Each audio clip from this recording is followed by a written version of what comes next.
put your page up here too. The buildings right now. Want to sign these? Oh, okay. They need to go back. Okay. Building inspector.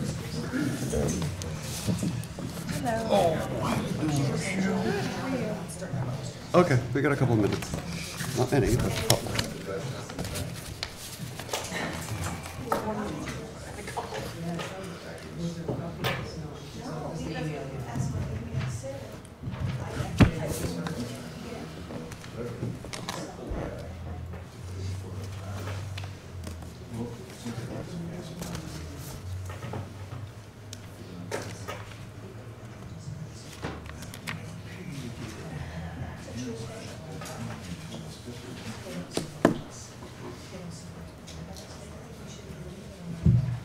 It's 4:30.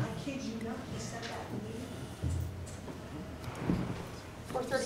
It's 4:30. Okay.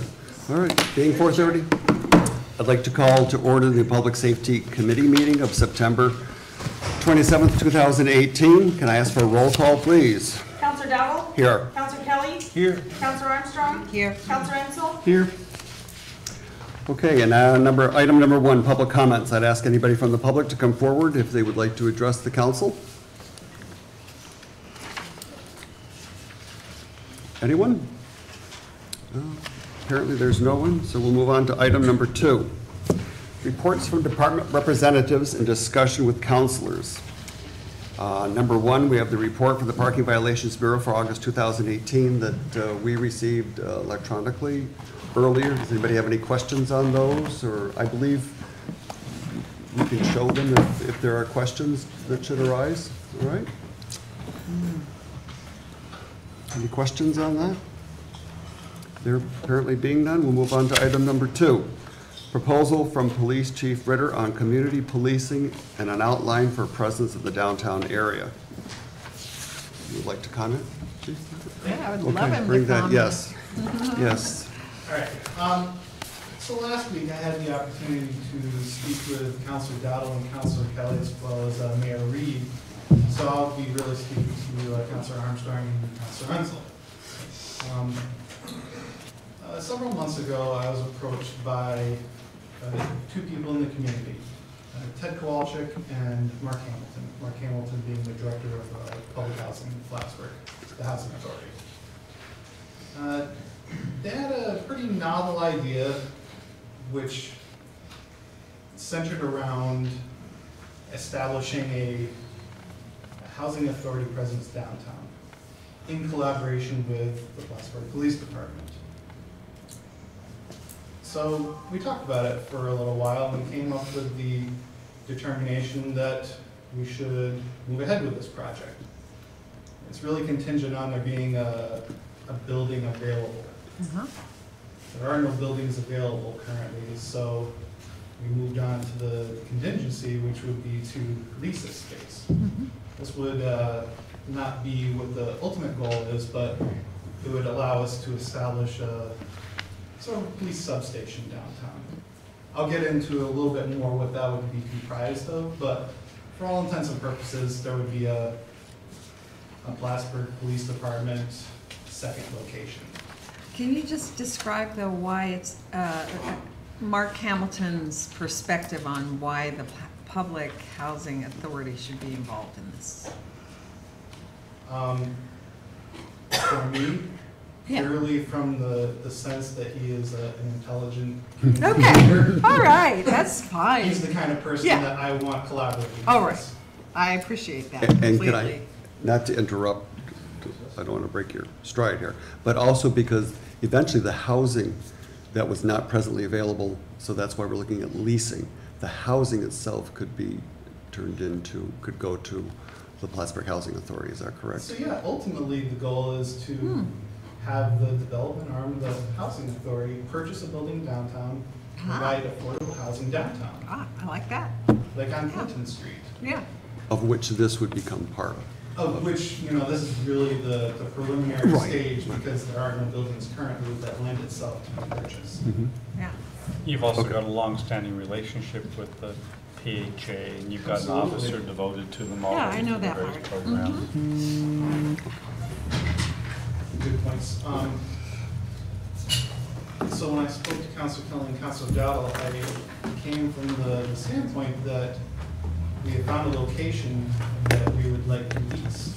That would be 79 Market Street.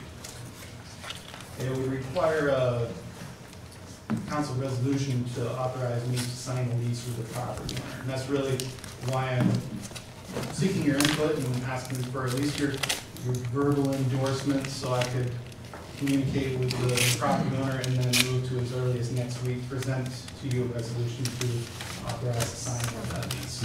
So actually, when I spoke, Ted Walchuk is a wonderful asset to our community when he's here and has a long-standing history of good service in our community. And he kind of described it as a place for a community policing, but as a presence downtown. Almost, I think he used the word precinct. Maybe that was incorrect, but it was. Visionary. Yeah, right. But that would be a place where you had police staffed there, correct? That's correct. Right. So part of the vision is to have it being a community-driven location, but there also being a law enforcement presence as well. Right. Ideally, we would have our parking enforcement officer out of that location as well, Oh, yeah? being that it is downtown. Right. It lends itself for the complaint-driven process of part of what community policing is. The community helps solve the problems that they're facing, and that person is going to be able to facilitate that. But the programs that you're talking about, they're from anywhere from volunteer programs, the municipal volunteer program that we're trying to get off the ground here, internships, we're seeking input from the college, from every range, SUNY Plattsburgh, Clinton Community, and CD Tech, to provide some sort of internship programs. That could be police department, city of Plattsburgh, maybe if we have some sort of a relationship with the downtown business owners to provide that as well, and other community-based programs. So Chief, sorry, I came in a little late. You're talking about having a permanent downtown presence. You said 79 Margaret Street? That's correct. Would you be first of all, 79 Margaret Street, that's where the Blue Collar Bistro? It's across the street from that, so it's on the Pizza Bone side. Okay. What was there before? It was almost anything. It was Second-hand store? yeah. And you just be talking about leasing the ground floor of that? Yep, the storefront.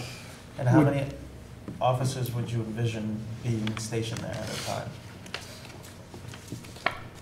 It would lend itself to have one dedicated police officer to act as the facilitator of all these things that we're talking about. But it wouldn't be confined to just that. It would, if we're talking about resources allocated, that would be the. Would we be able to, resources. would we be able to utilize any forfeiture money?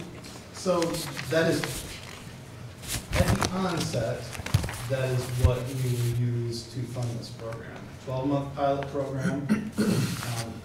And our friend Ted is seeking funds from the community from a variety of places to hopefully fully fund this by other than asset forfeiture. But I see it as a really smart use of our asset forfeiture funds to basically give back to the community and try and reclaim a little bit of downtown.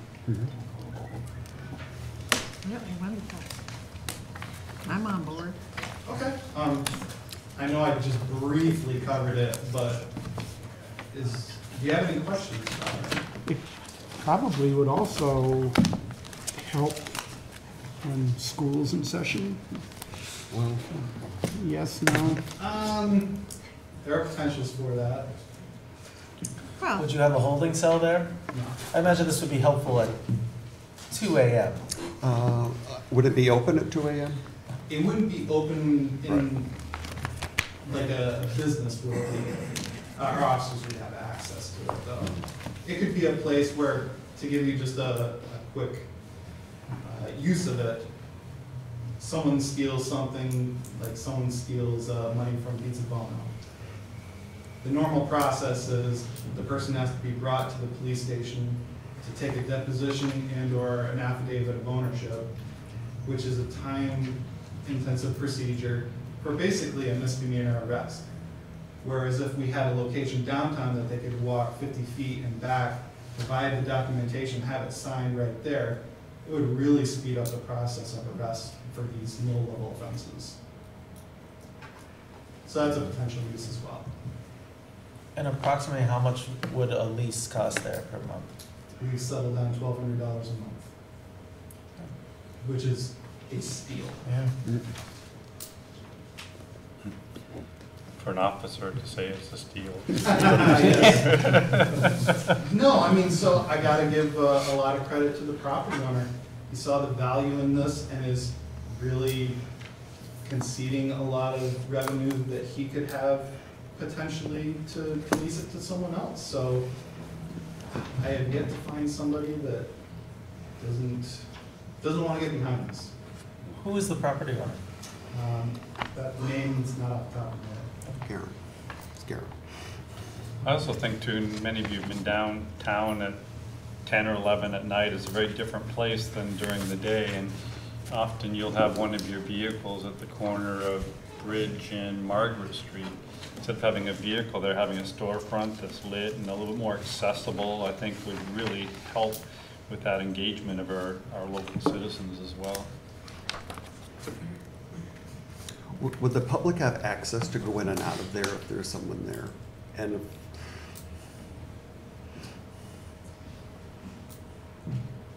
Yes. okay. Without getting too much into that answer, yes, it is, the intent is to have a very open place. So it wouldn't necessarily act as a satellite station, but No, I mean, really, that's just to get into the conceptual design of it. It is by virtue of what we're trying to do. It's an extension of the Plattsburgh Police Department, but really is more of a community outreach center that will also have an officer. In your example of Pizza Bono were to be robbed, are there other stronger reasons to be downtown? Well, certainly. This goes to, what we don't talk about a lot is that there's an overt drug market in downtown Plattsburgh.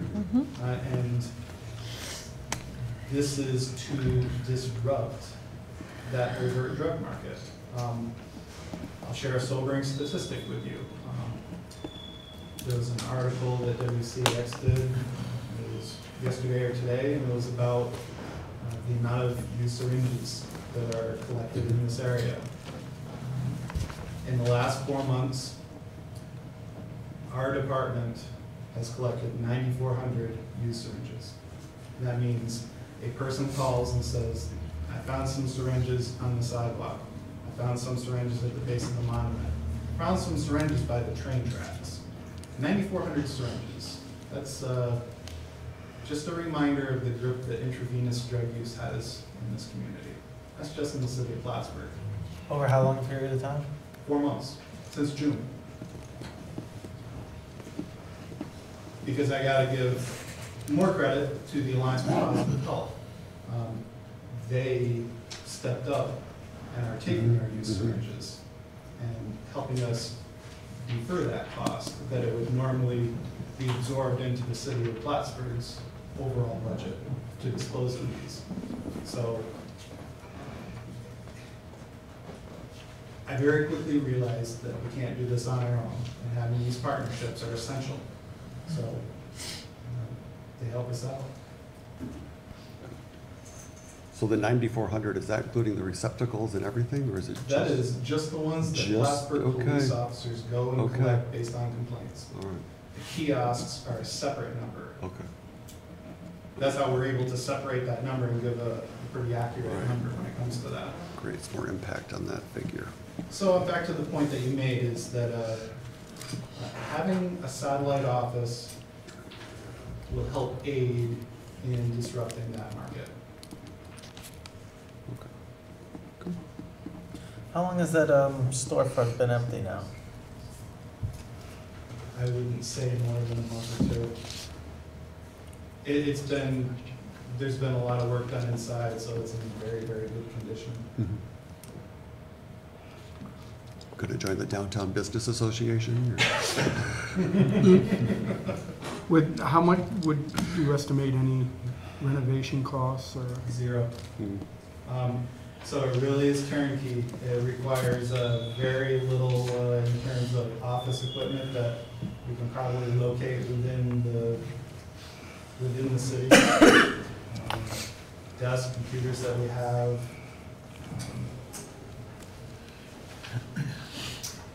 Really won't require a lot. It'll just require people to be there and to lead. So we have those. IT, will they be involved with the location as well? Yeah, that's a necessary component as well. Figured. Okay. Anyone else have any other questions? So you're looking for this to go to a council resolution? Next week. For the leasing? Yeah, I mean, For the I can leasing go- part, okay. After speaking with you all, I can go to the property owner and go to Okay. phase enter into an agreement and present it to you for your endorsement. Okay. All right. Sounds Okay. good. Thank you. Thank you. Thanks, Chief. Moving on, item number 3. Existing building codes for rental properties throughout the city, are they sufficient to address rising concerns? This came about being placed on the agenda. I think Councilor Kretzer met with some Center City residents. Councilor Kelly had some questions about this as well. We were given some information by some residents. So it's coming in from different sources, different areas of the city.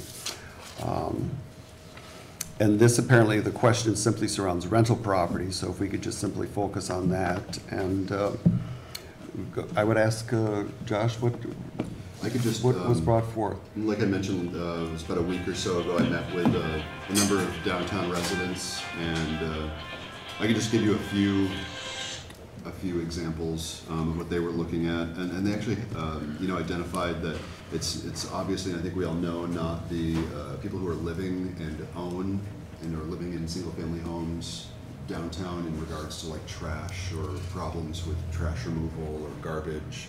An example was, student apartments where the owners are elsewhere, another state, another country. Right. And, I know that, and some, simple things they suggested were, would it be possible to require apartment owners to manage their own trash service? Because right now, it's usually the tenant's responsibility to go out and get a trash provider. So it's not the building owner. Some of these students are moving into apartments, and it's on them to be able to get a trash service and to maintain a trash service. That was like a simple, what they thought a seemingly simple solution. I don't know if that's even legal or allowable for us to say, you being a building owner have to provide trash service for your tenants. So that was one thing. And then it was just mostly a concern that there should be zero tolerance for violations, and that they said, we're not even familiar what the fines are for violations, and possibly those fees are not high enough, or it's not hitting people in their pocketbooks enough to actually care to take action on offenses. And then that was just where my question last week was, if we could review, some of the fines and enforcements, and I think I have some others, but I don't know if you want to start there. Were any of the problems they stated related to what Mr. Brody was talking about, people putting like couches and TVs and stuff Yeah, like that? it was some of that, and they were surprised to find out that, if the city doesn't pick them up, no one will. That was a concept that they were like, oh, really? I'm like, so it's the city that's having to take responsibility for people maybe even out of town that are coming and dumping a sofa on the street corner. And then they had kind of a different appreciation for your department, and they were very appreciative. But and I asked, do you have a solution to this problem? And they said, we don't have a solution to this problem. and I can't think of a solution to that particular problem. But just in regards to, you know, they mentioned, you know, buildings having, you know, too many tenants. You know, these are all things that we've heard before, you know, potentially, you know, student housing or apartment buildings that have more people than should occupy them. But I think that a lot of it had to do with just the appearance of downtown, especially during this growth period where we're hoping to grow and, you know, attract, you know, new businesses and kind of beautify and make things better. How is it that we can do that if things look the way they are and people are not held accountable?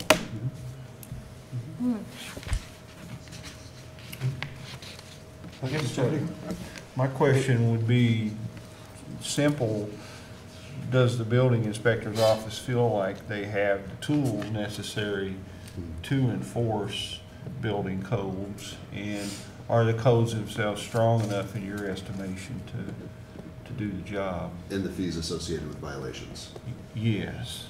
There's something in our system is broken, and I can't begin to explain what it is, but there are many times when a resident will report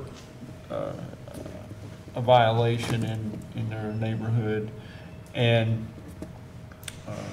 the building inspector's office will follow up, and I must say they generally do a very good job. But then that same problem will resurface a year later or 6 months later. I just wonder, how do you have enough impact on people to make them never want to do that again? Is that possible, or are we doomed to have this cycle of, you know, repeated problems over and over again? And then it was also mentioned, you know, building developers who are building properties, new properties, who have current properties in violation, and they're asking, why is it that these people are allowed to continue to develop and to make a lot of money if they are not taking care of their own current issues? Didn't one person, didn't the main instigator of this conversation also forward, or someone forward, a set of municipal laws in a brochure form, particularly for landlords? Yes. Yeah. So, I mean, we as a result of this citizen activism, we have kind of a pathway toward some prospective changes. And it could even be, you know, and did you receive that? Yes. So, you know, and I'm not sure if you even had a chance to take a look at it or to see, you know, and this could be a municipality with very, you know, different variables than what we have. Absolutely. Yeah. So, and that's a challenge because it's not comparing apples to apples necessarily. But I think, Joe, if I'm correct, once you're made aware or one of your inspectors sees a problem, you write it up, and then the whoever is responsible has an opportunity to correct before there's any fine or anything issued, and then there's follow-up. So there's kind of a due process. Right. But it's a second time, there's a letter, and then there's another. Yeah. So I think some of that also maybe is the person who may be filing the complaint, or the neighbor who's filing the complaint, wants immediate remediation of the problem, and then going through the due process, it takes another 7-10 days. And in regards to that, when I mentioned that there is a process and that we, you know, city officials can't just go onto someone's property and, you know, mitigate an issue, you know, that's trespassing by anyone. So, you know, there is a process. And then kind of when I mentioned that it was almost like a light bulb went off too. And they were like, oh, I guess, they can't just go on someone's property And write a ticket for having a couch. And then just while So many questions have surfaced here, but let's give Joe a chance. Okay, so your question about garbage, we do go after the property owner. Our property maintenance code says, even if the tenant is the one who gets the can, it says the property owner shall cause their tenant to use that can. So if there's a problem, we can go after the owner. Are our codes good First of all, we don't have anything really specific to rental property. Our property maintenance code deals with every property. Okay, so reoccurring type problems. There are people that got one on Lorraine Street. There's a couple other pods that we'll get the issue addressed, and then 6 months or a year later, a similar issue will come up that raises to a level that we have to deal with. But if it does reoccur, are there stronger penalties or stronger The penalties measures? are assessed in a different way. Some are, you know, if they happen within a year, some are, you know, Okay. a week is a separate violation. I've been in the office 25 years, 6 years as a supervisor. Even before I was a supervisor, the main goal is voluntary compliance. That's their main goal, is the fastest, quickest way, you know, because of due process, exactly. We get calls about a car that's unlicensed. We've got to give them a 30-day notice, and if they still haven't moved it, then, because we can't just send a truck on the property and pull the car. Right, but that process is codified, it's in the code Yes. that they have the 30 days, but that could be changed, I mean, just using an example. I defer that question. That's to right, Dean. we would, but it's possible to look at changes to code. Absolutely. Absolutely. So just not a good example, but All let's these say it fines- was 15 All days, these not fines- 30. Fines and impositions basically say upon conviction. Okay, so that's. But that's your job to see if Getting they're, them to court, and that's upon conviction. oh, So, And I, you know, I told these folks that I would kind of voice all their concerns, and I just saw one. It was more of a suggestion that someone was adamant that I tell you about, and they said, it would be nice if multifamily buildings who are owned by out-of-town landlords had some kind of representative within a certain mile radius that would have some kind of like immediate or more immediate responsibility to. Property was that like manager? a super? Like a property Yeah, yes, manager? just a representative. And someone. can that be a requirement? I don't know, is that possible to codify into some kind of requirement? And that may make it easier. To dig into it, I Yeah, see some potential red flags right off the bat, but it's not a We could dig requirement through it, at yeah. present. right. I mean, yeah, I know, I feel like the criticism sometimes I hear on why refuse to go through inspectors, they can't drive around and look at this stuff. You know, it's harder than anything. I had a complaint from somebody in the center city about people mowing the grass and not cleaning it off the sidewalk. You know, at your house, you blow the grass off your sidewalk, and, you know, but so I went out there and looked, and there was grass on the sidewalk. I called in 2 or 3 different places. So I called the owners right away and said, hey, you left this in this condition, you gotta clean this up. They said, we'll come back and do it. And they did. But in the meantime, I looked through our code to see what if they didn't, what do I have to get them with? And couldn't find anything. In fact, I talked to Dean. And Dean said, well, I found this obscure thing. It actually requires the police to enforce that. Yes, And it I talked to does. Levi. I said, this might come up again.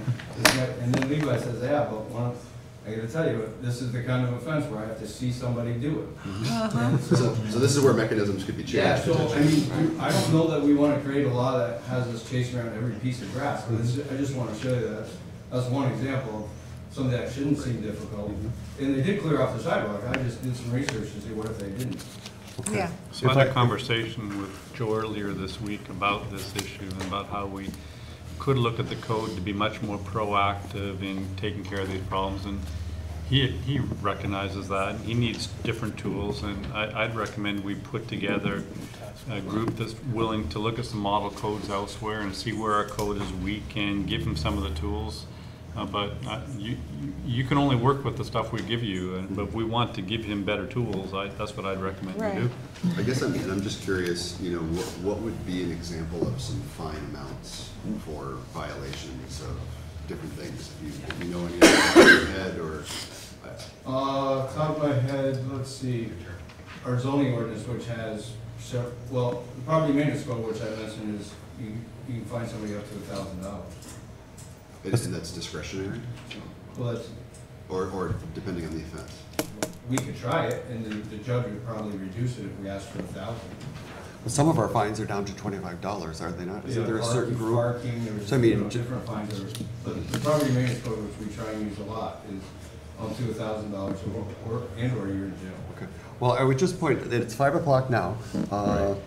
Do we want to continue with this, or do we want to go into our work session? We could go into work session, and then if we wanted to have a task force and kind of make, what do you think, look into. Are there like some work with items that we Joe. do have to move over to the agenda? To approve for the agenda? There are items, yes. All right, so we'll put this task force discussion on to, we don't have to wait for another month for this to No. come up, but we could certainly have some discussion next week with it. Okay, and, because the task force, if nothing else, it brings public attention, and I think that would be important. Okay. Item number 3, agenda items brought forward from the departments to be approved by committee and recommended to council. There are several. Number 4 is rather lengthy. If we could just get a brief explanation, I would benefit from that on number 4, or we can talk about that once we move it on into the regular meeting. I can give that brief explanation, Okay. as brief as possible. Thank you. So that's, well, the specific changes themselves are very limited. This resolution itself is similar to the resolution we dealt with the cryptocurrency proposal several weeks ago, where we need to comply with seeker and we need to make a referral to the county planning department. So these 2 resolutions push that process along to allow this proposed local law to then be introduced to this body. The specific local law itself is designed to improve the, right now we have a minimum lot size requirement for plan unit developments within the city. Within the central business district, there are no minimal lots that are large enough to take advantage of that plan unit development. Plan unit developments allow for kind of a mixed use, higher density, more flexibility within the zoning code. So because there are no lots large enough that meet that minimum 5-acre lot requirement, this local law reduces the size of that minimum lot size. And that's citywide? Just in the central business district. Just central business, okay. Yep. Because I could see outside of that area where there could be issues. Okay. Any questions on that from anyone? So right now, this is purely procedural move to say city common council would be the agent, and 5 is saying we authorize a referral to the county planning department. Once those steps are completed, then we can introduce a local law and you can actually hash it out whether or not it's a good policy or not. Whether Okay. or not we want to go to a Yeah, this is smaller purely lot just size. teeing up that answer, that Okay. question. And that also goes into item number 5, correct? 4 and 5 are very similar, 4 very and 5 are procedural steps that need to be accomplished before you can take it up. And any other questions on what we have in front of us? Seeing none, can we have a motion to move, pardon? So on number 1, I'm sorry. I was made aware that there was still doing some revisions to this. I've asked that you table it. I would anticipate within the next week we'll have something that's solid. Okay, so we're just looking then to move items 2, 3, 4, 5, 6, 7, 8, and 9 onto the agenda for the regular meeting. Can I have a motion? So moved. Second? Second. The other members. I know, I did. Okay, I did. Okay. Number 4, any old business? We didn't vote. Oh, I'm sorry. Can I have a roll call on that, please? All in favor? Aye. Opposed? Any old business? Any new business? Can I have a motion to adjourn? So moved. Second? Can I get a roll call? Oh, Oh, sorry. We went Roll from call old to business to adjourn. business, yes. Mike was motion, I second. And, All in favor? right. Aye. Opposed? Supposed to begin the work session, and any time we don't use, we'll yield back to your committee if you'd like to deliberate further. Okay. This is an opportunity for us to have any extended discussion on any items on the agenda itself. The agenda is in front of you, and spectators can get one copy outside. Any item you'd like to bring forward, or any need for executive session from any individual? I'd like to move that we go into executive session for discussion on personnel matters. Second. Just to Second by, involve a particular person, just to clarify that motion. Is it a particular person? oh, no, it's a particular procedure, I guess. A group of people, I guess you could say. I don't know what you're referring to, but it has to be particular to a person or something. If you want to fill me in for a second, or. Pardon me? You want to discuss it, and we'll go on with the work session if you two want to discuss. Sure. Okay. Actually, I would like to make a motion to go into executive session regarding an issue of property purchase. Okay. Is there a second to that motion? Second. Second by Councilman Trent. All in favor? Aye. Opposed? We're going to executive session for that purpose. I did. Oh, maybe you didn't recognize me. Who did you recognize? Anyway.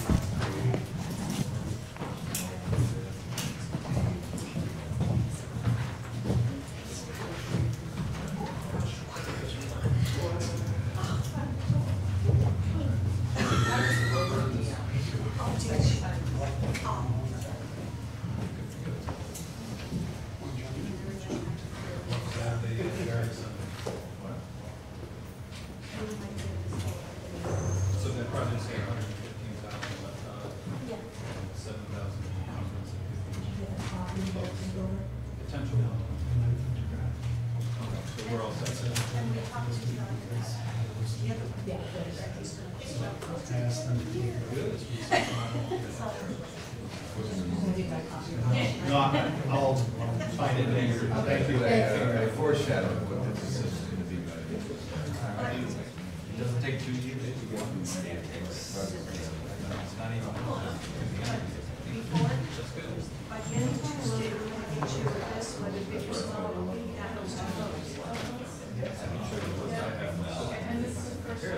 Okay. So, well, and again, I want to say yes in the museum, the museum reimbursements are finished.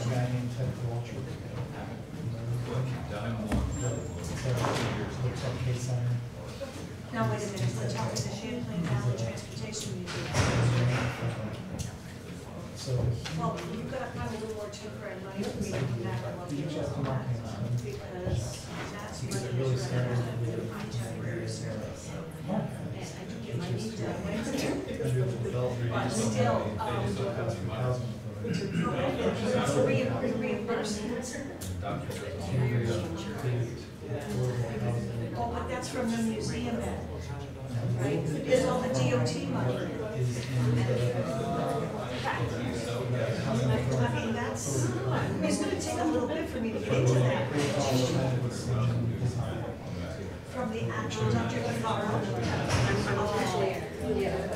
And that's something that we have not looked into much about. But do we want to add that into the program? Can we close the project?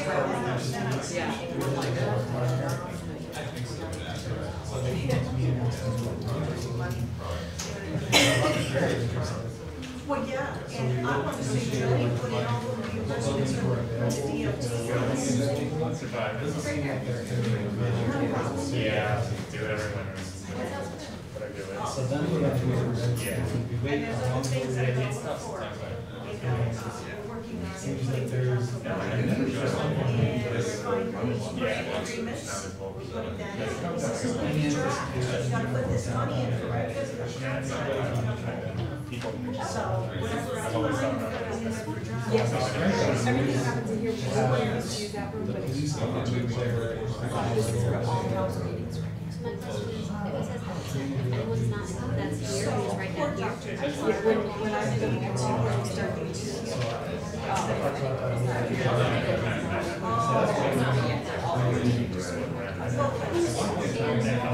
minutes of Tuesday, is that forward or last week's? It's the 2 September. So we consider the regular meeting, they refer to here. This is the so this is 4:30. So every time we do that, we want to see minutes for that. So that's what we'll start finance committee, so that was September 20th. So if you're gonna add that in our license calendar, we just wait for that person to talk. No, what'll happen is the mayor, I'll read this, are all the resolutions. So I'll read them. I don't know why this person wants to first and second. So you'll hear me say, someone's going to say, do I have a motion or something, and then, let's say, Councilor Armstrong, so like, first, Councilor Armstrong, second by Councilor Prentice. They'll make motions. All right, and when I go here, that's why I have to ask.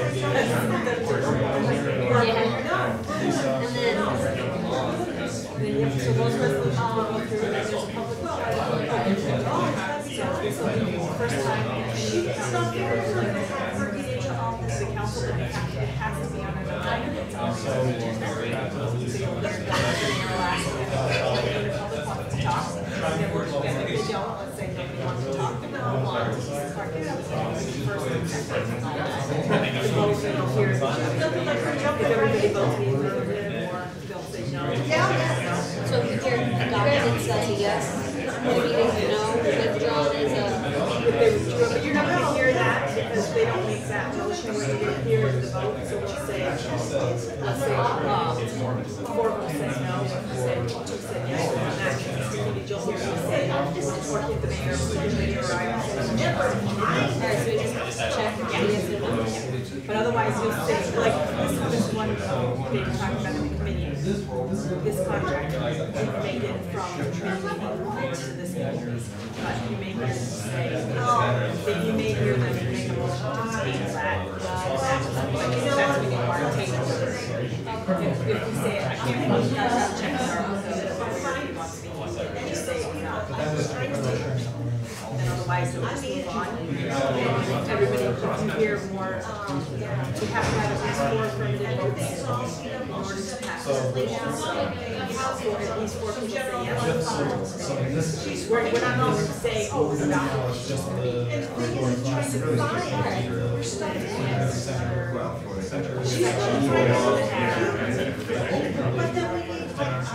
Okay, so here, the mayor will share it, and then resolutions for consideration, and that's going to be council members. I'm going to say they wanted to bring up numbers. That's the time they can do that. Otherwise, then, if no resolution, they'll ask them if they have reports, business that we should discuss. And then here's the last section where a person from the public could speak on anything. They can talk about their street. So, I'm going to street and we'll do the adjournment. Then we come back to their executive session.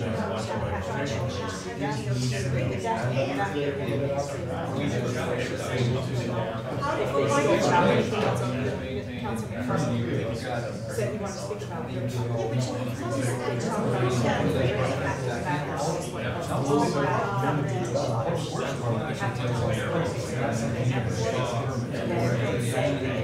he has to tell us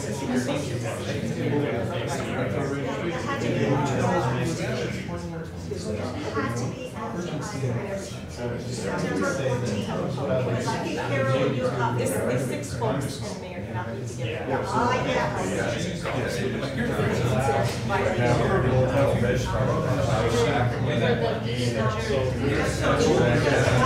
Yeah, so we'll eventually adjourn the meeting.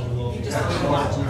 She knew what was coming in, because I gave it, and now they should be discussing. But she said, I said, so I've been gone.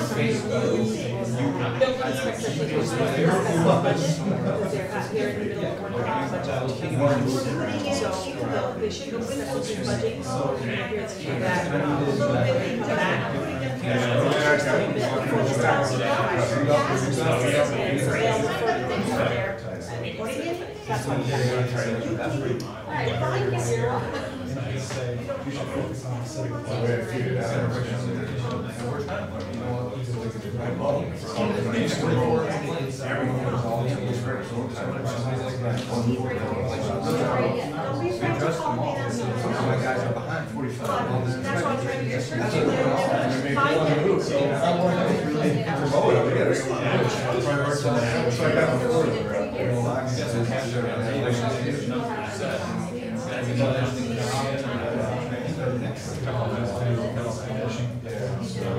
This year was not able to, last year I had to move.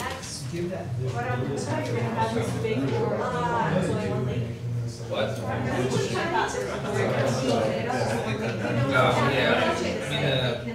really only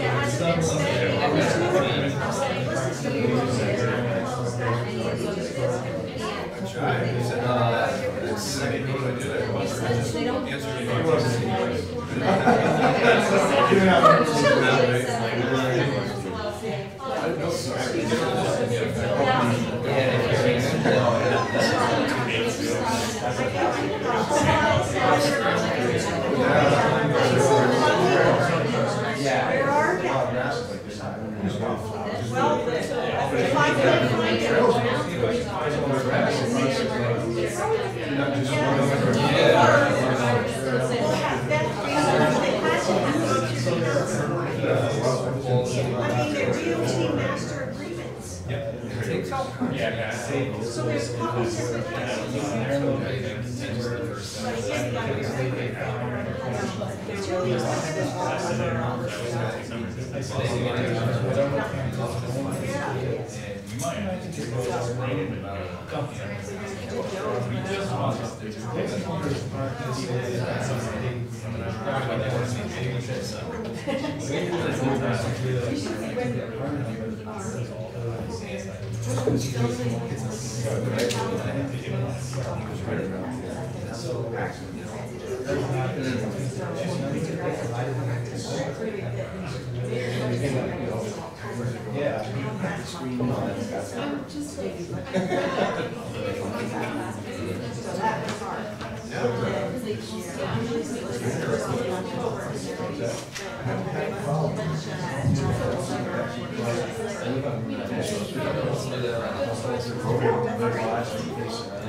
So by statute, the state legislature is supposed to pass the next year's budget by June 30th. So 2016, past June 30th, July, August, September, October, November, December. They passed it in April of the next year.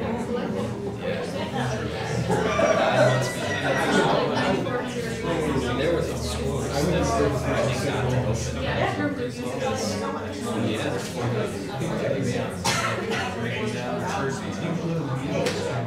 got to open. Next year's election was passed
Really more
We actually,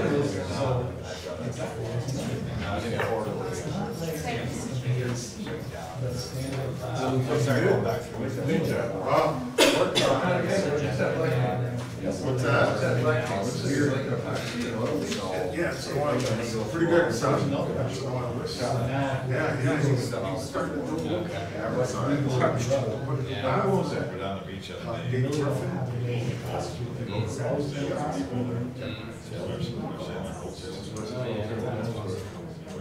He's in the textile industry. He has stores in New York City and he wants to sell some up here. He actually used to manufacture clothing. So he has a big expo. Right now he's painting this one. It's nice stuff. Yeah. But I'm not a girl.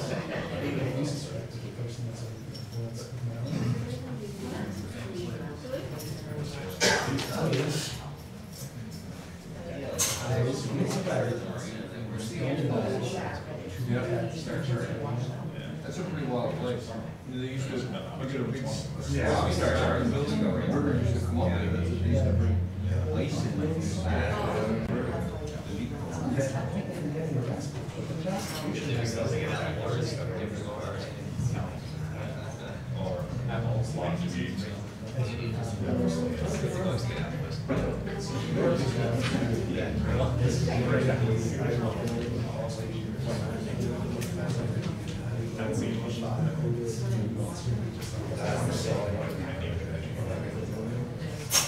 That's the only way back.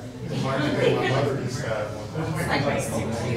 You know what I did? I was two and a half.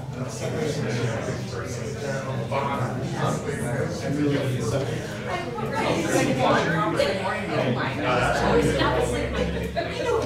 Still pretty early for me at that point.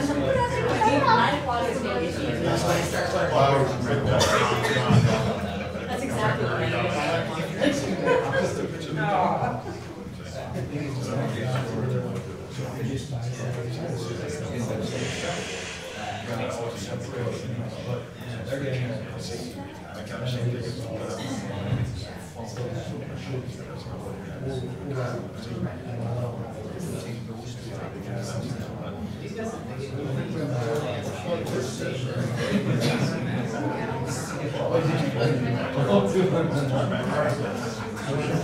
As far as I can.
That's what.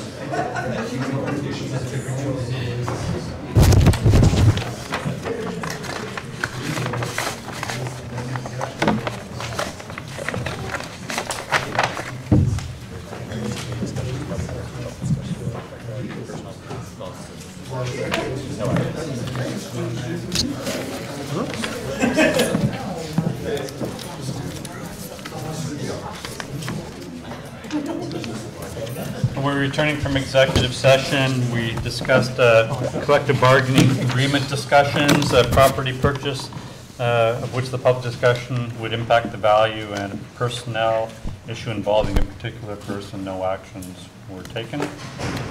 Be all right with you then? We begin the meeting of the council this evening. I'd like to begin with the Pledge of Allegiance, please.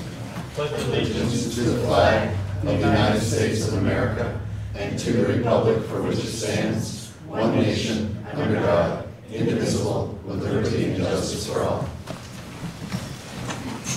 Roll call, please. Mayor Reed. Present. Councilor Armstrong. Here. Councilor Kelly. Here. Councilor Dowdle. Here. Councilor Engelhardt. Here. Councilor McFarland. It's in the building. Councilor Kretzer. Elvis.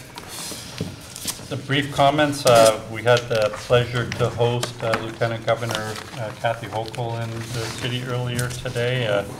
Showed her around some of the various critical locations with regard to the DRI. As you may recall, last time she was here with us was to announce Albany's award of the specific project for the DRI. That was, I think, last March.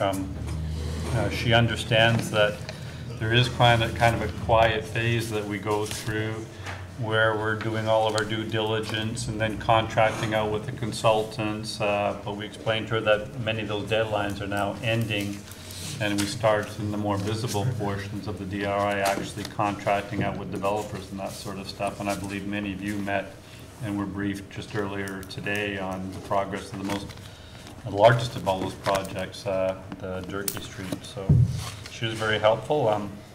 We mentioned that you're also working towards a parking solution that is obviously very complicated, and that we may be coming back to them to help with other ways that will be sure to entice the developers we wish to seek. And then our esteemed Director Miller had an extended interview afterwards as we were walking up the street. He was very eloquent, so watch for him on the news or listen to him on WAMC, so thank you for that too.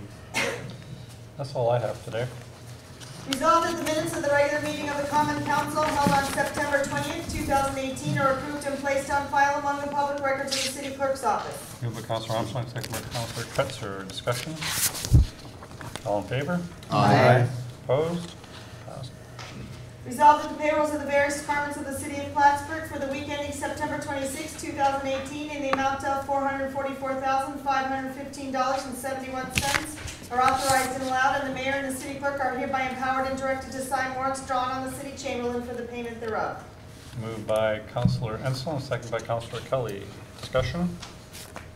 All in favor? Aye. Opposed? Passed.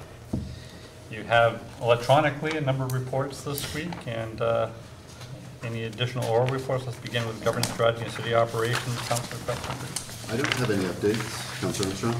No? City infrastructure. The only update I have is that we're still looking forward to our road work. Saw a little more work done on Cornelia in the past couple of days, but I said what, the 9th or 11th that week? We're actually going to start on the 4th and probably continue through 14th or 15th. A lot will depend on weather. We have the Columbus Day week we have to address with our schedule of our staff, so there's going to be jumping around there, but that's the window we're looking at. Cornelia Street, if everything goes right, it should be a 2-day procedure. It's just a matter of getting the appropriate weather. We do, Veterans is first though, correct? Veterans will be first. Public safety, Councilor Dowdell.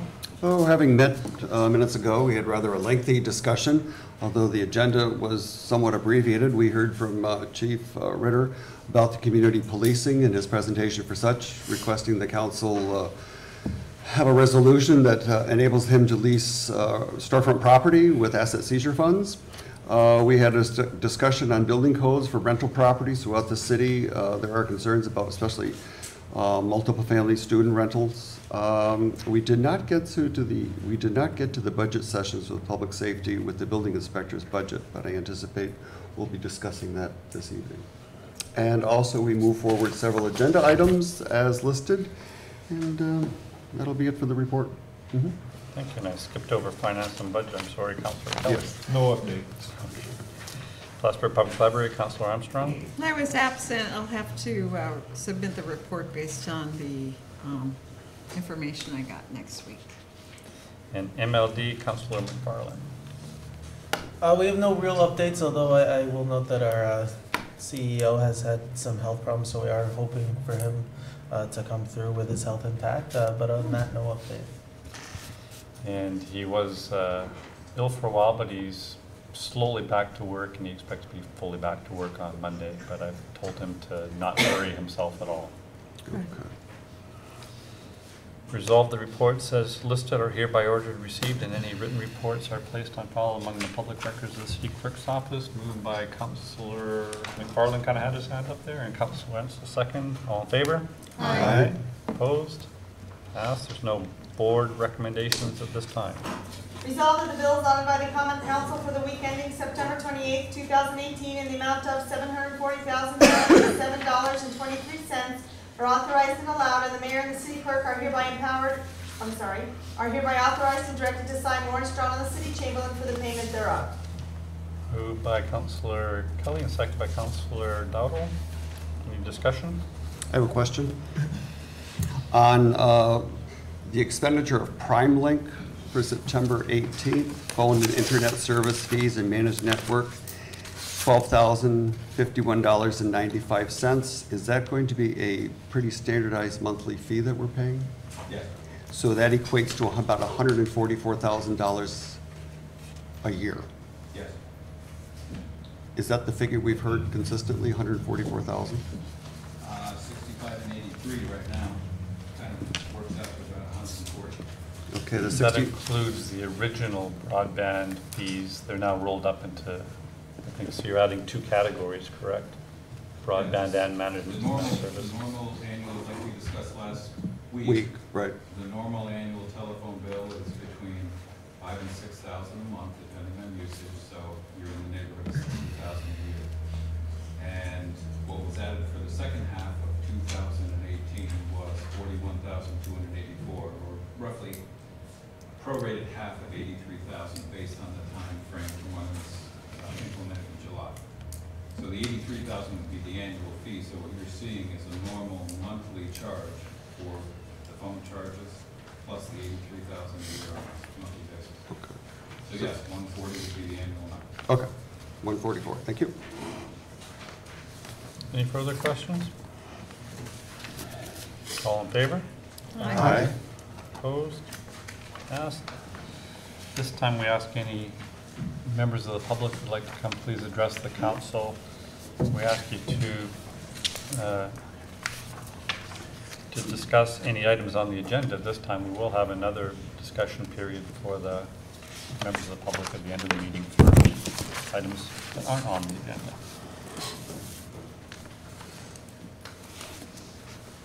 Seeing none, let's continue, please. Item A did not move forward from the committee agenda.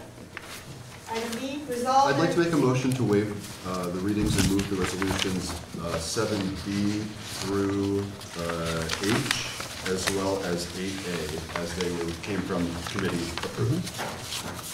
Moved by Councilor Kretzer, second by Councilor Rensel. All in favor? Aye. Opposed? Aye. And any discussion on items themselves? Yeah, we can discuss them all. We're just not reading them, right? Yep. Oh. All right.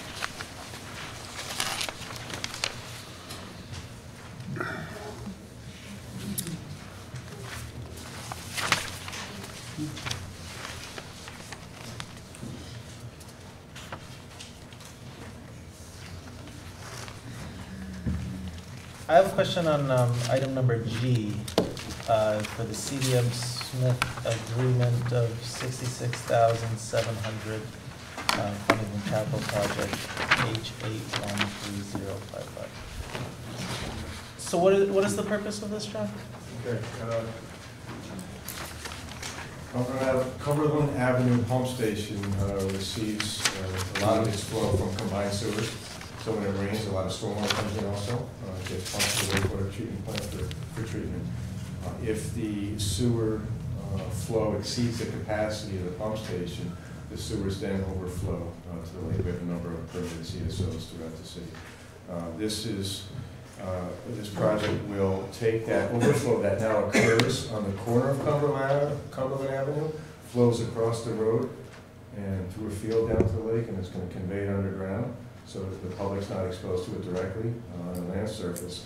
And it's also going to give us the ability to maximize the amount of combined flow that goes into the pump station for pumping to the plant. Right now, there's just a manual set regulator that's in the sewer, creating that situation. So this is a contract with an engineering consultant to do the modeling necessary to determine the pipe sizes, the regulator size, the type of weir gate that's needed, and how it's going to be automatically controlled during the storm to make sure the pump station doesn't overflow and the water is properly directed.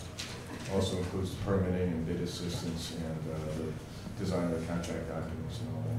What's the balance in the capital project? Capital project, I think, has right now about $110,000. There's some purchase orders that are open that we're thinking about closing because we haven't used all the money, so that will return some of the money to the project. But there's sufficient funds available to fund this project. Thank you. So by optimizing that valve, that would mean there's probably less discharge that actually be going into the lake? That's what we're hoping, yeah. Great. It's hard to, every storm's different, and so the sewer now is set up with a fixed regulating device to kind of regulate a generic storm. This will give us the ability to respond to every single type of storm that comes through, to make sure that there's not an overflow unless it's absolutely necessary. Thank you. And we should add that overflow is going to include some limited forms of treatment, so that'll improve water quality. Thanks, John. Wait, John, before you leave, number F, increasing the mini dam design, or this is the deformation testing, is that correct? Yes, in the safety field analysis. Basically, to provide the additional funds needed that we talked about last week when we approved the 2 contracts, which one was for the deformation analysis, one was for the safety field analysis. We knew at that point in time we were going to need some more money in the capital project. So this is cleaning that up. I was in a real hurry, the schedule to get that through. Rich had a lot of stuff going on, and we weren't able to kind of get it together at once. So this is just tying the knot and bow on that project. Okay, perfect. So it's not more money than we discussed last week? Okay. Okay, can I ask about H? Yes. Sorry if I didn't do enough homework, but if you could just, I understand the need, considering the expanded scope of the work that's being done. I just wondered if you could just review the previous terms and how the money's going to be moved around and allocated as a result of this. It's strictly, we get a lot of CHIPS money yearly. Yeah. And one of the options we have with CHIPS money is to buy highway improvement equipment. Okay. Paving equipment, rollers, dump trucks. That's what this is for. All right. We currently have a need because we have a truck with a failing engine. We've had a couple, actually 2 trucks this year. We've done one of the complete engine overhaul and warranty, one of the complete engine replacement in-house. Both similar series trucks. The one that's failing now. We do oil analysis on all our heavy equipment, and unfortunately, the truck is dying a slow death. It is under warranty to December, but they will only fix what is, you bring it in, we show them the oil reports, they'll change a part. If it's still running, they give it back to you. Mike, is the CHIPS money, the additional CHIPS money that we have, is that essentially a result of the savings of us doing We had a some of very our own large paving? I wouldn't go that route. We have a large amount of CHIPS money, 1.2 million, somewhere in the neighborhood. So I think for South Peru and Vincent paving combined was 560,000 we allocated this year. We will say we should come in underneath that, but we do have a substantial amount of CHIPS money. So we have, as a result of what we've spent, there's kind of money that's in reserve? There's been CHIPS money that hasn't been spent in previous years. Okay. Some is allocated towards some smaller amounts towards the Pine Street project, there's an $80,000 and $180,000 that have been earmarked for those previously. Not by us. 180 and 80, we're at 260. Yes. And then Main Oak was 290, and there was others adding up too, but you still have about 200,000 surplus. Would you say this purchase is going to improve your ability to do these in-house paving projects the way you're doing now, and more of them? To give you an idea, we have to hire out trucks. We have 2 heavy haul trucks, tandem axle trucks that can haul 16 to 18 ton. When we did Cordelia Street, the town of Peru, Chesterfield, and Sable sent us 12 trucks. Truck averages with a truck and driver between $800 and $1,000 a day. So that's they did us a real good favor there. So having your own truck and being able to do this as opposed to paying that, a hired truck in the wintertime, for instance, we haul snow from downtown. We actually hire trucks to supplement our own trucks. That way we can move it off quickly, because it's about efficiency, about not handling material more than once, about getting it out of the way. And 2 AM to 6 AM. Did we write them a thank you note? It's reciprocal. Good. We've sent trucks out to work for them, but we still are kind of in debt to them. Yeah, So, that's how it works. Would this truck be used towards some of that indebtedness? Absolutely, Okay. absolutely. But we'll reciprocate to those municipalities. Or do we already owe them? It's a give and take. They'll tell me when they need something. We went out, did some milling for them, we hauled for 2 days. For instance, today, although we didn't do any work with them this year, the town of Dannemora had a sewer problem. We loaned them some parts and some hose to do some, work at their plant, so we worked with them. I was gonna, are there pieces of equipment that we have that maybe some of those other municipalities that we're working with don't have that we can work? Our sewer equipment is really what separates us, our sewer camera, our sewer jets, our sewer cleanability.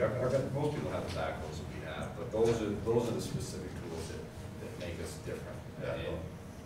Backhoes. The backhoes, yes, the vacuums. And then obviously our stock of material, Mike has talked about it for years to all you guys, about having the pieces and parts. We stock more than probably any supply house in the North Country, and we have to because of the variety that's in our system. So that's how we repay a lot of it. Obviously they borrow a part to replace it, but having access to our stock, it helps. Immediate access to it.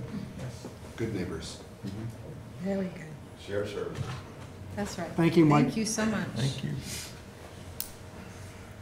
Any additional questions? Seeing none, roll call? Counselor Armstrong? Yes. Counselor Kelly? Yes. Counselor Dowell? Yes. Counselor Ensel? Yes. Counselor McFarland? Yes. Counselor Kreitzer? Yes. Should we make a note that during committee, the 7A was decided to put on the table? Okay, we did. Okay.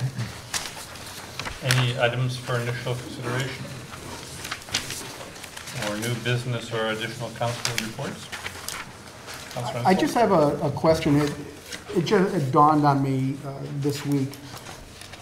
There was, at one point, and I know some of the local service clubs had initially looked at, put aside some money, pledged some money to the USS Saratoga replica. Where does that stand at this point? From what I gather, it was a grant that had 2 additional sources of funds. One from the state, part of the LRAP program, and then one from Rotary, and I think both those funds were ultimately withdrawn and directed Yeah, I think- elsewhere. I know I think Rotary has pulled its funding at this point. So I believe that it's no longer on the drawing board, although So- our hope, you and I had discussion at Discussions one about point of trying to hoping to re- get it down in Harborside. Right. But didn't we make an initial contribution? Yes. Some tens of thousands of dollars? Oh, I there were think that was prior to my Yeah. being on the board. There were individual contributions as well. Yeah. I think Councilor Kelly was one of them. I donated Me too. $1,000 Yes, for that. yes. And Jim Callan devoted, I Yes. think, 5 times that amount. And I did a little tiny bit, but I did. Yeah, so that's interesting. Hmm. Do you have anything else to add? We talked about this just a few days ago, actually. Yeah, any private fundraising was done before my time, but if you guys would like more information about that, I can certainly look into it. Please do. Are those monies still in a fund somewhere? I'm not sure, I can. Richard. Mr. Marks? The county still, asked me at the end of 2017 if they wanted have them carry forward the tobacco money funding that they were going to promote towards that project. And I told them yes, so I think that's still out there, that's still available. But that's the only piece that I'm aware of that's available. Right, as I recall. But nothing is, I mean, there's been no movement on it in a year or so, right? That I can, I think there was a need of about an additional $30,000. Was the Right, figure the I price heard. had gone up Because it was going to be at the substantially. beach, and then I think they were going to move it across the way. And it was, yes, price had gone up. Question. Then I think, wasn't there at one point looking at some historical preservation money or something, I think? That's the last I heard of it. But I happened to think about it, and I was just wondering what its status. If the council feels like this is a high priority project, you would like us to come up with a plan to complete it in some other way, perhaps Matt could work on that. Yeah, I mean, I know initially the thought was to put it out at the beach. And then I know, Mayor, you and I had some discussions about maybe putting it down in the bay. I don't know if I'd consider it a high priority, but I would like, maybe if there is the ability to move on it or bring it back to life. I can send the original project details to the mayor so we can get them to you tomorrow.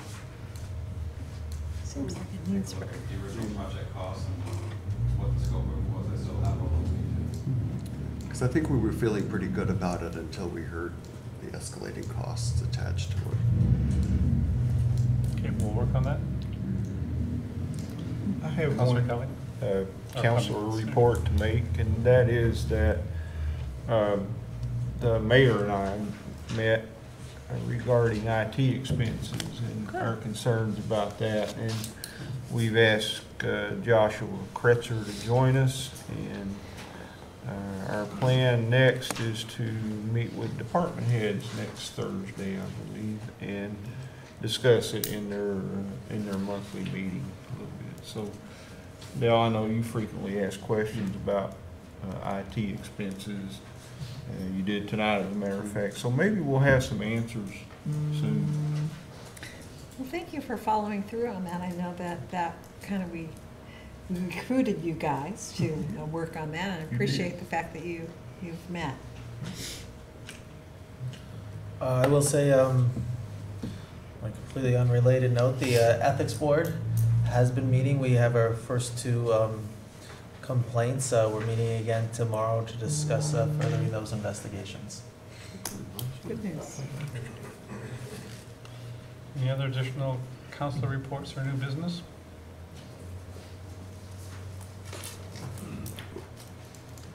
I'll ask, where are we going with the budget discussion? Are we going further tonight with that, or? Did you want to have some additional discussion at the end of this meeting? I think you'd mentioned that there's still some discussion you'd like to have with regard to your committee. Yes, and it's starting with the building inspector's budget. I mean, we wouldn't get into all three committee budgets. But. Well, just, the only thing scheduled is finance and building inspector. So. Building inspector and finance. Building inspector and finance. So what are we doing? Start in on that and have a short discussion on building inspector's budget tonight? Sure. We're looking right at it. All right. Sure. I'm going to ask Mr. McMahon to step up.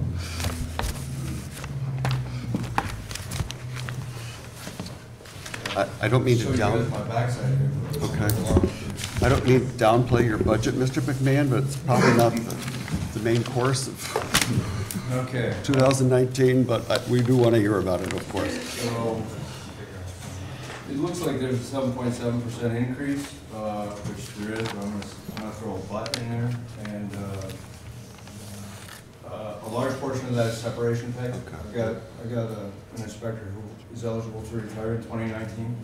So if we pulled out that 18,000, and then also with the phone increase of 3,900, if we pulled those two out, which I don't have a lot of control over right now, my budget is actually up $200 last year, $231.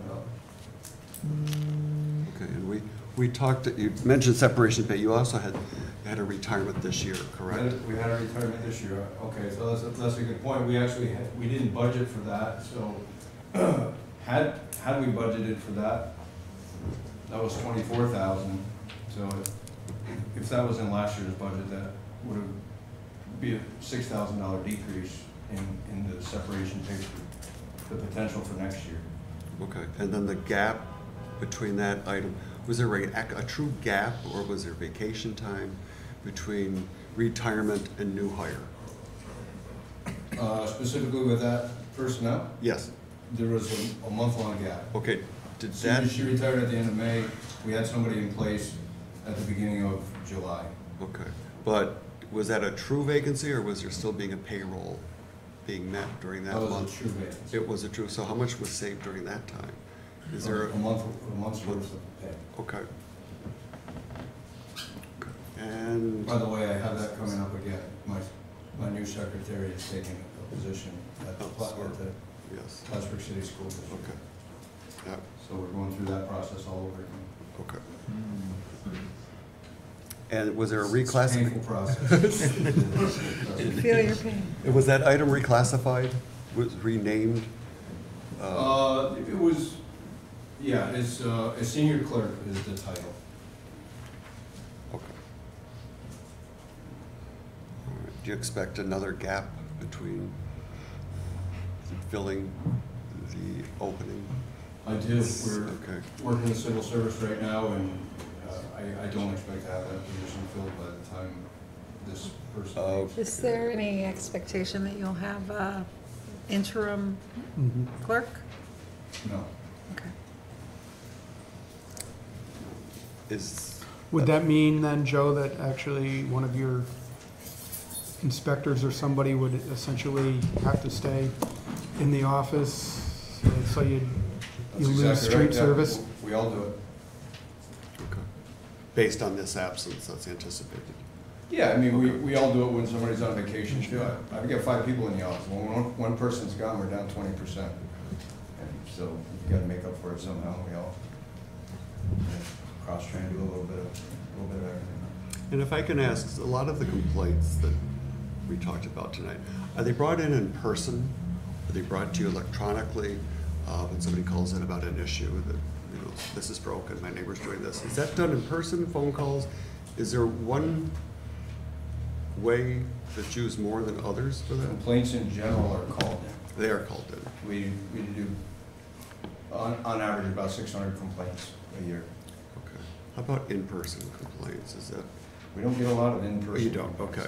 Because I remember one citizen that spoke in the audience that I think it was the night you were not present. This was a few months ago, that they suggested a box outside your office where you could just check, put it in, and then it wouldn't interrupt the course of business of somebody going in, the person, whoever it is, responding, dropping everything, changing over to a different screen, this and that it could be just a system where it's just dropped in, and then that could be at the convenience, so to speak, of whoever would respond to those to bring them in. Yeah, that actually, idea just always kind of stuck with me.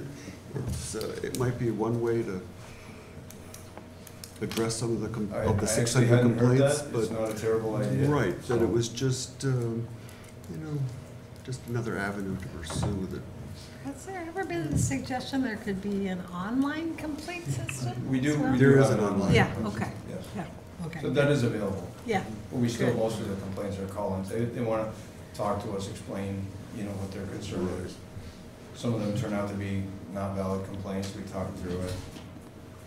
Recall, we've also discussed here too, how your office and the police are working together to help, having used their dispatch office as a point of contact for all these kinds of things too, and put it all into a central database that they easily share. Yes. I know that you're working on that just before you recently lost your clerk. Yep. Good. Thank you. Any Oh, other? well, yeah, I have a question. Okay. Go ahead. Yeah, as you recall, last week, we said that we would like reports from the department heads that could be published online. And I believe the mayor sent the schedule and the questions to all the department heads along with the schedule. And I just wondered if you'd had a chance to write that out. I did. I don't know that I did it the way you might have wanted it, because I was a little Oh, uncertain. we but received I did it? send a copy back to Beth. Oh, I didn't see it, I'm sorry. I mean, it didn't go line by line, or it No. it answered the questions A, B, and C, you know, what impact Okay. you might have. Mayor was out of the office this week, so I think I sent him and asked him. Yeah. Oh, okay. So I'll get it So to you. can you tell that story?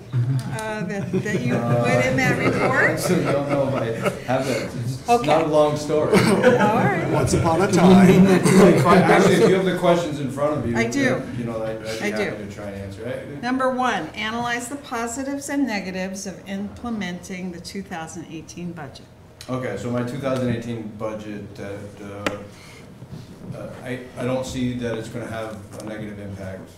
I see that we'll be able to provide the same level of service that we No, have. I mean, but in the process of implementing 2018, were there challenges that were difficult to address? With your current budget? In the current budget? You know, one of the challenges is overtime. I reduced my overtime budget for this year, and it turned out to be one terrible year when it came to, you know, flooding, fires. Oh, gosh, yeah. A lot of emergency situations that called for overtime, and so I haven't actually exceeded that number yet, but I'm dangerously close to it Okay. for the rest of the year. So All right. I actually called for a little more overtime for next year. Okay. Is that the only thing that stood out to you with regard to the 2018 budget? That is actually the only thing that stood out for me, Okay. yes. All right. And that's part of what, how did I miss that? Was it an email? No, it didn't get sent to you It yet. didn't get sent to It you. just It got didn't sent get to sent Beth. to me yet. Okay, good. Us, I mean. And then compare the 2018 budget to the mayor's budget for 2019 in 3 areas. A, what are the increases and decreases in general operational expenditures? You probably just covered that. Yeah? You want me to You cover don't have to further? repeat it, no. Explain the impact of each of the above on operation services and how these will affect your department's ability to carry out your operations and provide services. You just did that. And then analyze payroll increases and decreases. You just did that.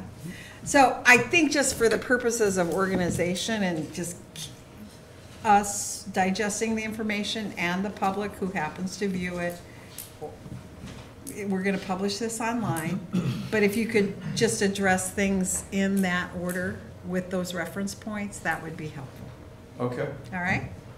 Yeah, I mean, you'll get a chance to see what I sent. And if Yeah, yeah. You want me to change it? Well, No. one of the things I increased my postage budget by $240. That's because the snow law actually requires us to send out the letter certified. They didn't know that when the law was being written, and, you know, so that's quite costly. Yeah. And depending on how many offenses there are during a snow event. But I think, Rochelle, too, that, I mean, not just to single out Joe, that is for all the department heads. Absolutely, that's what I'm asking. I'm kind of maybe just reinforcing that point. And you're the lucky guy who Yeah. enables me to do that. Sorry. I would also ask, if I could, the overtime expense requested 7,500, the projection was 5,000. If your office, Joe, it's at a 35-hour week, correct? Yes.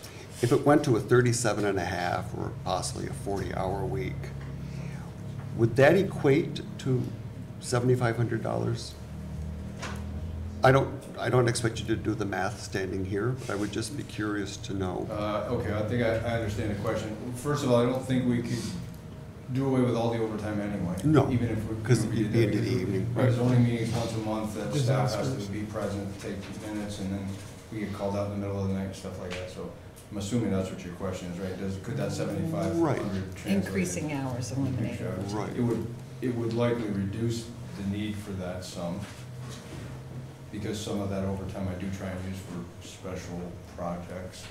Because it would be more consistent, you wouldn't have to second guess your overtime a year out, based on some of the factors that we've heard tonight. All right.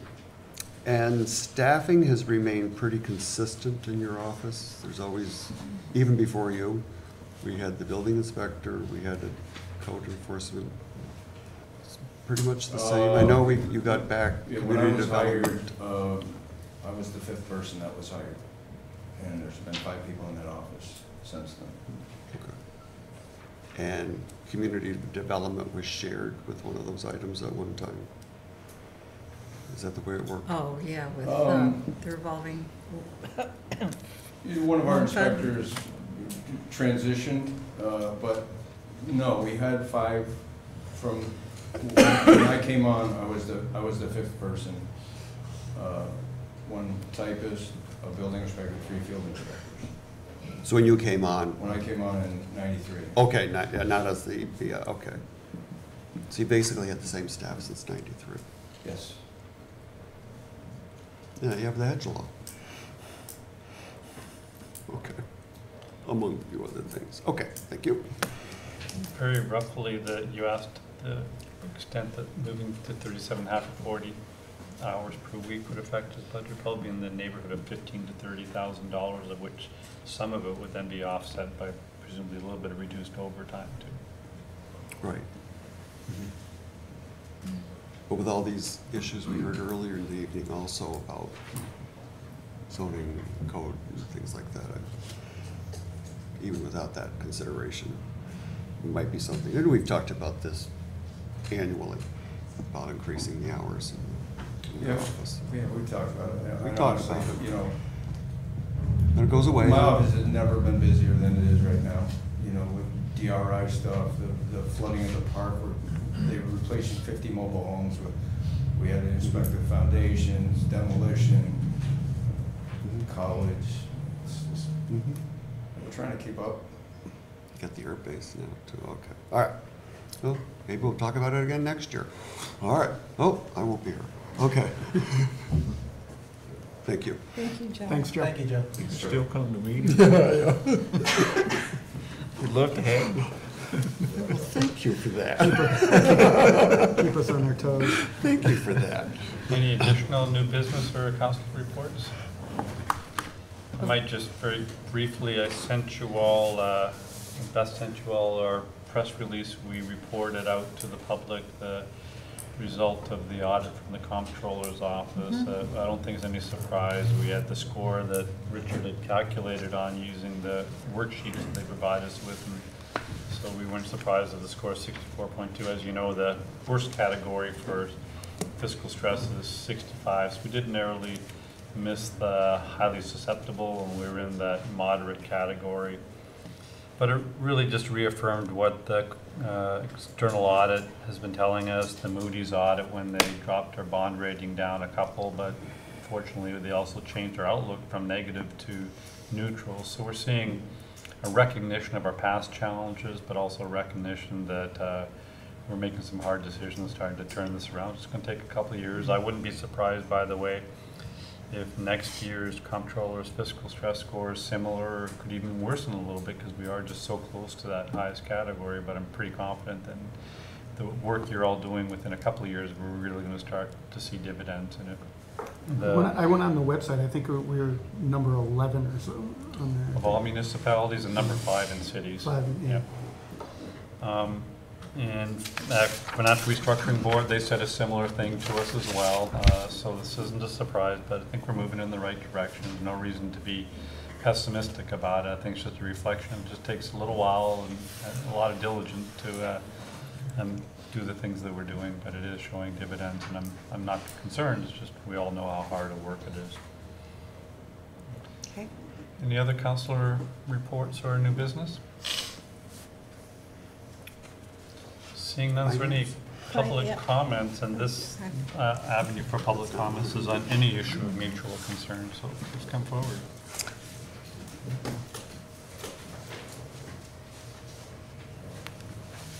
Seeing none. Were there any lingering council reports? Well, we did have finance on the schedule for tonight to review. Okay. And I think we got Chamberlain Marx's report, but do you want to just come up and summarize for us, please?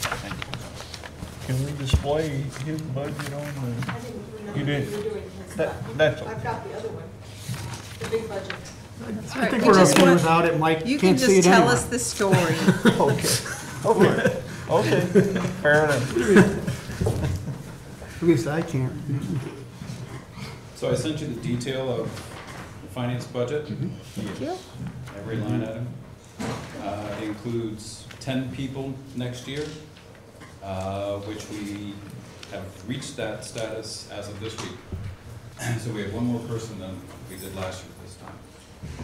So we finally filled the job that we've been budgeting for the last 3 to 4 years to have the additional support in utility billing as well as in just general coverage for vacations and illnesses and absences. And had a person start this past Monday that's going to take over the accounts payable functions. So we should be able to start making some progress on the higher level accounting issues that we lost some coverage on back in March. We converted the job we lost in March to 2 positions, and it's only going to cost a net $8,200 against next year's budget versus the 2018 budget. When you consider we'll be able to eliminate overtime because we won't have to commit so much overtime by having the extra person on board. The budget is up 5%, but mostly it's 3 items, $8,200 in the payroll, $9,300 on the telephone costs, and on our contract services, we're up $9,600.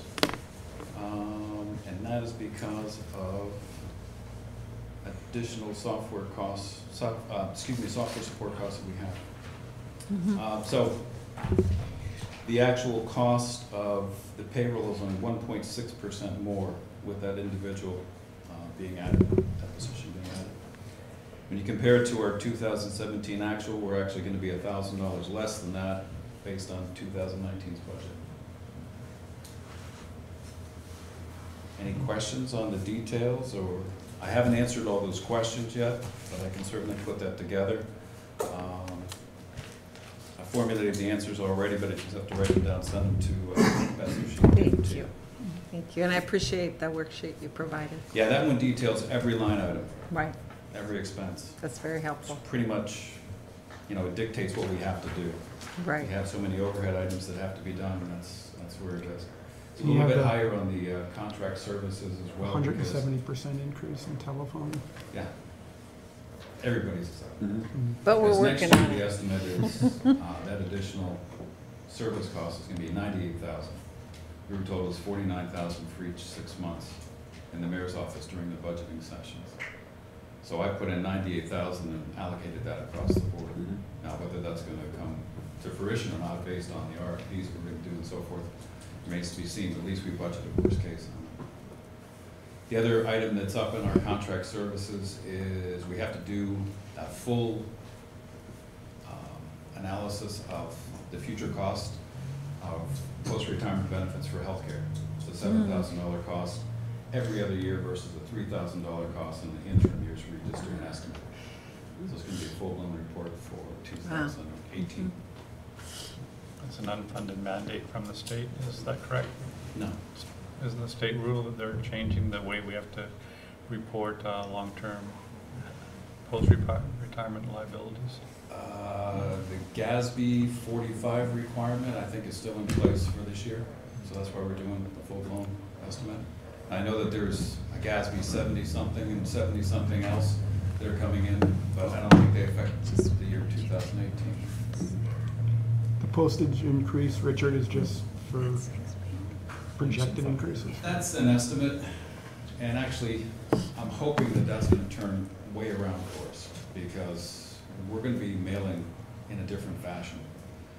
We're going to be able to stuff 1, 2, 3, 4, 5, 6 invoices in one letter, where we have multiple invoices for customers. We're going to be able to stuff them all in the same envelope and get the same postage rate because of the way we're going to be able to code them with a code that goes through our system, so we can have them print that way. And then also our inserting machine can grab them and insert them that way. We don't have to buy the bulk mail permit anymore, but we'll be able to use the postage rate that's going to save us an extra penny a letter next year. So that's a high estimate. I think we're going to turn that around and actually be below our actual cost for 2017 and 18. So I'm looking forward to some savings there. If I have to cut something out of this budget to make a drop down for council's approval. That'll be one line item. I think we'll drop it down to the actual for 2017, so we could save some costs there. Other than that, that was pretty tight. We cut the 2018 budget pretty dramatically to make the numbers, and it wasn't, it was never really going to come to fruition. I mean, it was an attempt to say, okay, we're going to try and save some money, but there's just too many overtime hours we had to put in, as well as too many direct costs. So that's. I cut the contract services way down. It didn't matter. So that'll come out in your narrative. Yeah. That'll be helpful to us and the public both. Yeah. Thank you. But if there's any questions about the detailed costs, just let me know. And the Deputy Chamberlain item has gone to 2 items, is that correct? We have a typist and a senior clerk now, as opposed to the deputy chamberlain position. Does that need to be addressed through the charter? Good question. It's in the The Charter charter, Commission never actually asked us what we need for personnel. but it's still in I kind there. of believe that Chamberlain, deputy chamberlain goes back to 1902 when they first wrote it, because there might have been only 2 people doing the books. You know, when one wasn't there, the other one should have been. But from my perspective on this, I don't see the need in our department with 10 people to have 2 department head level positions. It just doesn't make sense. It's too expensive and unnecessary. What happens is you get those 2 people doing more clerical work than they're supposed to be doing, and not enough planning, and not enough higher level accounting work, and budgeting and so forth. I mean, you just lose sight of everything because you're trying to keep up with the daily transactions. So now we have a structure so we have enough people, in my opinion, that we're going to be able to make some progress. And is there going to be an expense tied to the partitions down there? Are those being addressed, the glass partitions? They are already in the numbers for 2018. To replace what's there? Are those being replaced? Yes. Okay. I've got to cut them down so we can hear better, but that's already in that line item where it's 13,559. And that's why the projection is low, because that's just been added in. Okay. And we'll save that glass and see if we can put it to use someplace else. Hopefully we can. But we're also going to have separators between the workstations so that the noise factor up and down the line is going to be solved. It's just cacophony when you have 4 people on both sides trying to hear each other. Okay, I know. What'd you say? I Yeah. know Have that that go. some people that come to pay talk, they have a difficulty talking. We also are going to hang some baffles on the ceilings to cut down the echoing, and also hang some, I guess they're what you call wall tiles. Acoustic sound, acoustic tiles. We're gonna match the carpet, make it look really nice. It shouldn't be too expensive for those, but we gotta do it because that room just echoes so bad you can't hear. So, Don't put the glass on the ceiling. it's a shame that the glass didn't have the speak-through holes cut in. Yep. You can't do it now once it's tempered. You try to drill it or cut it, check. So. Thank you. Thanks, Richard. Anything else? No? Good? Any further discussion? Thank you, Rick. Thank you. Seeing none, do I have a motion to adjourn? Moved by Council Hassel, second by Council McFarland. Roll call. Counselor Armstrong? Yes. Counselor Kelly? Yes. Counselor Dowdle? Yes. Counselor Enzel? Yes. Counselor McFarland? Yes. Counselor Cutcher? Yes. Good sale. So, Mike, why don't you send me an email with some of your thoughts on it and your Okay. Okay, I will. Is it okay if I copy your Yeah, colleagues? absolutely. Okay, I will do that. You know, we're all in this together. Okay. I don't know what exactly.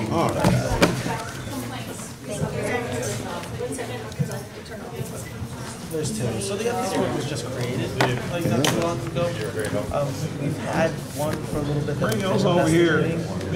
Girls, we can Just sign got a those. second one You're just missing some we'll notes. look at You can sign it. tomorrow to discuss collectively. Prove that we didn't just steal the answers. Hey, how are you? Okay, good. came, Jamie. This is Yeah. why the lieutenant That's right, you governor look walking so by much today. like her. No, it's last time it was only been two.